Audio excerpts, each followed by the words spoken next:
This girl ba si Dylan? Mas mama. Ah, talaga? Anong kaibahan ng babae at lalaking anak na ngayong naranasan mo na both? Yung lalaki, hindi sila masyadong maselan eh. Yung parang, papatakbuhin mo, sige, bahala ka dyan, ganun. Yung girl parang mas precious lang eh. Yung mas iingatan mo, ganun. Mas iba. Praning ka? Oo, mas praning ako. Tsaka ang sarap ayusan, ang sarap damitan. Di ba pag boy, parang t-shirt, polo, okay na yan, pants, ganun. Pag babae, iisipan mo pa ng outfit, ano bang OOTD niya ngayon, ganyan. Yung clip niya, ano ba, ganun. Kumusta kuya si Jazz? Si Jazz okay na okay si Jazz. Na-enjoy niya sa Tanay. Sa Tanay kasi sila ngayon nagsistay.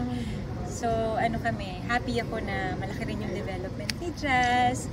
Tapos, happy siya doon, nakakapag-bike siya. Mas feeling ko mas maganda rin sa health.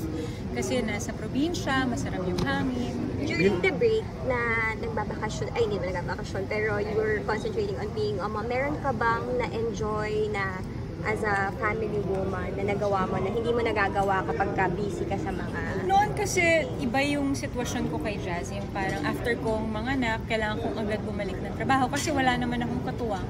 So, hindi ko masyadong na-enjoy yung motherhood. Pero hands-on naman ako, kaya lang syempre kailangan kong bumalik sa work. Ako yung breadwinner, ganyan. Wala akong kasama. Pero ngayon, iba dahil kahit papano meron akong katuwang, may nag-aalaga din sa akin, di ba? So, ibang-iba siya. Marcy, Jazz, tsaka si Calix, binata na, no? Ano ba sila? Close? Kasi Close sila. Close. Si Calix ay very kuya sa lahat.